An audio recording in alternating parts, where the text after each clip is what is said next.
For a decade, the National Youth Poet Laureate program has honored some of the country's top young writers who use their words to inspire social change.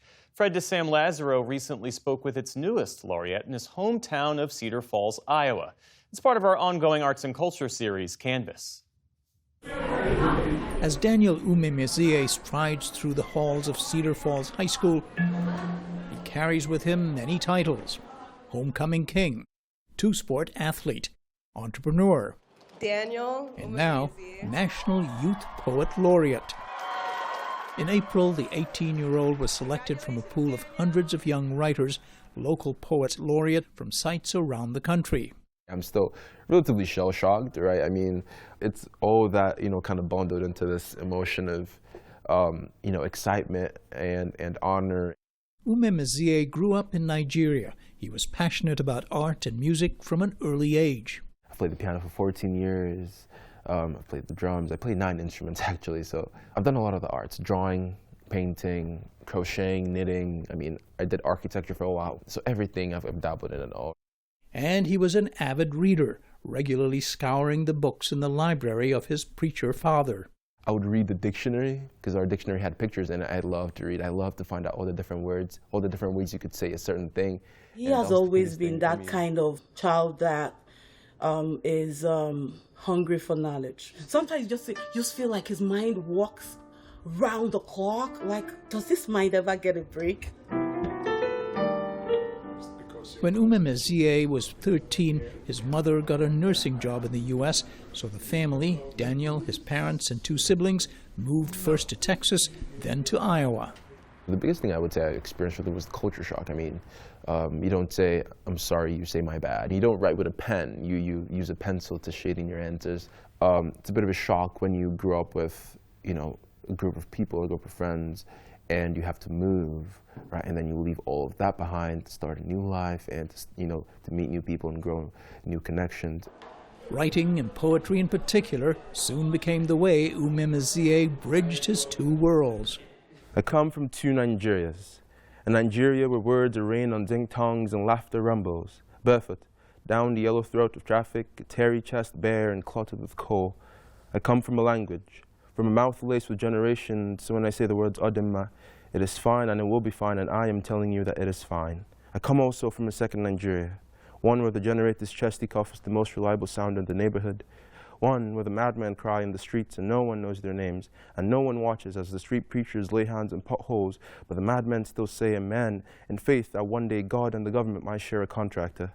I come from 2 Nigerias and they do not wrestle in my ribs.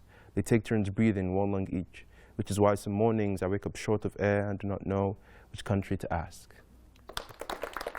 Does your mind go to particular themes? What do you write about? A lot of my writing is based on memory.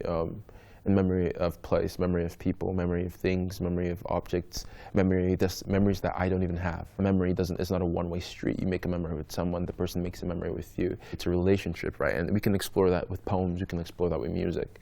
And it really is a beautiful thing to understand that once you get to expression, you then find communication a whole lot easier. And poetry is a way to kind of like toe that line, back and forth. Umemezie tries to write at least 1 poem a day. His phone is filled with one-liners he jots down anytime he gets a new thought, sometimes in the middle of the night.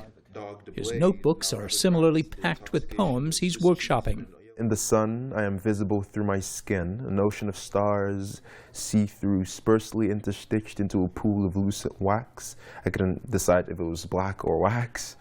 I can taste it in my saliva, freedom in all shapes and colors like my daddy, feet stomping, tongue twisting fever in his bones. And when I'm all grown, I'd like to be a preacher.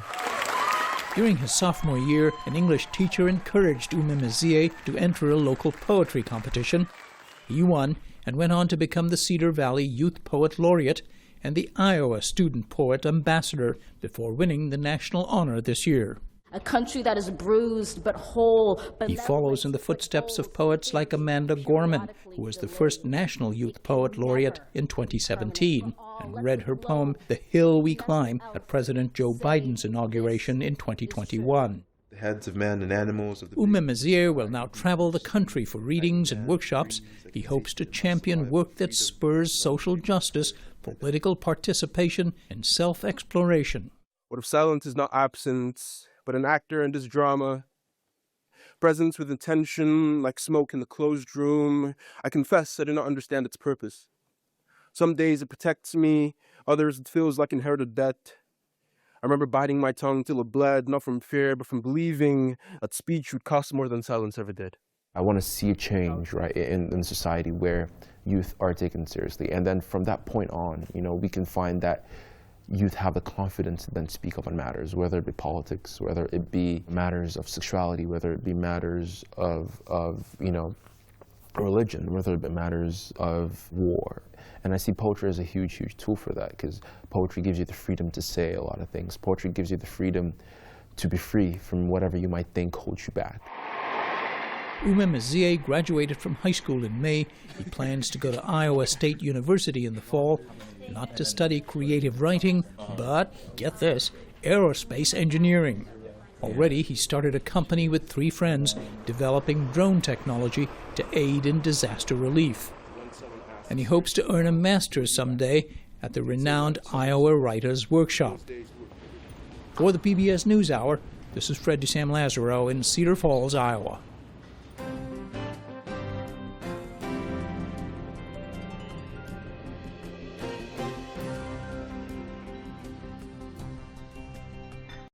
Support journalism you trust. Support PBS News. Donate now, or even better, start a monthly contribution today.